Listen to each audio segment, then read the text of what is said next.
Salam dostlar. Bu gün sizə biologiya kitabındakı, yəni 8-ci sinif biologiya kitabındakı 2 səhvi göstərəcəm. Burada kitabın müəlliflə qarşı, yəni başqa heç kimə qarşı bir söz demirik, bir laf eləmirik.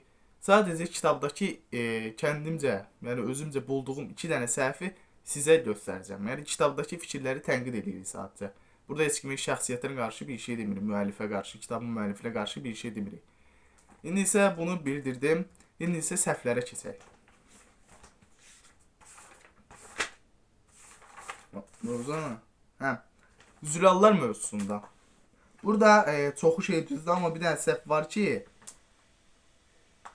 onların molekulları çox mürəkkəb quruluşa, bu düzdür, zülalların molekulları çox mürəkkəb quruluşa sahibdir və ən böyük molekul kütləsinə malikdir.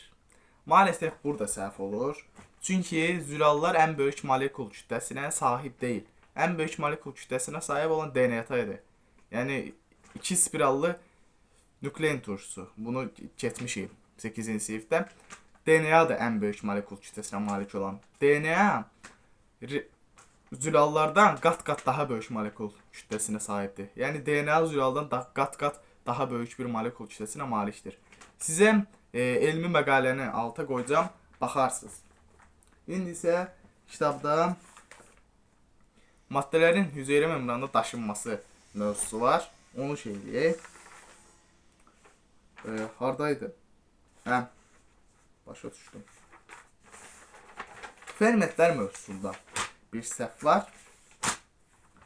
Burada deyir ki, aktivləşmə enerjisindən danışır. Sonra deyir ki, canlı orqanizmlərdə maddələrin mühafizə zamanı bioloji katalizator funksiyasını yerinə yetirən zülallardan, fermentlərdən əldə olunur. Aktivləşmə enerjisinin bioloji katalizator funksiyası yerinə yetirən zülallardan, fermentlərdən əldə olunduğunu deyir burada kitab. Amma səhv budur ki, aktivləşmə enerjisi fermentlərdən əldə olunmur.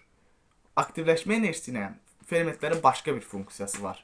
Ferment kimyəvi reaksiyanın başlaması üçün lazım olan enerji miqdarını azaldır. Enerji əldə etmir. Yəni, məsələn, hidrogen peroksidi. Hidrogen peroksidinin parçalanması üçün lazım olan enerji 75 kJ moldur. Yəni 75 mol.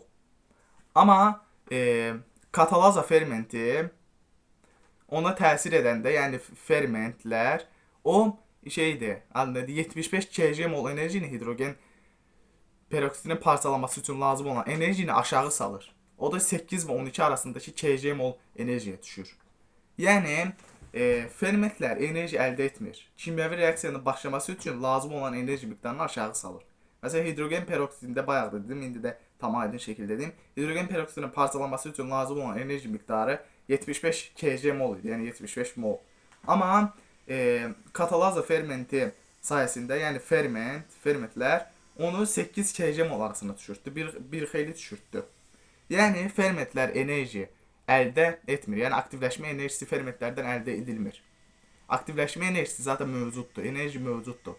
Fermentlər kimyəvi reaksiyanın başlaması üçün lazım olan enerji miqdarını azaldır. Aşağıda elmi məqalələri qoymuşam, gedib baxarsınız. Kitabdakı səhvi, 2 dənə səhvi sizə təqdim elədim. Bu kitabı oxuyun, bu kitab yaxşıdır.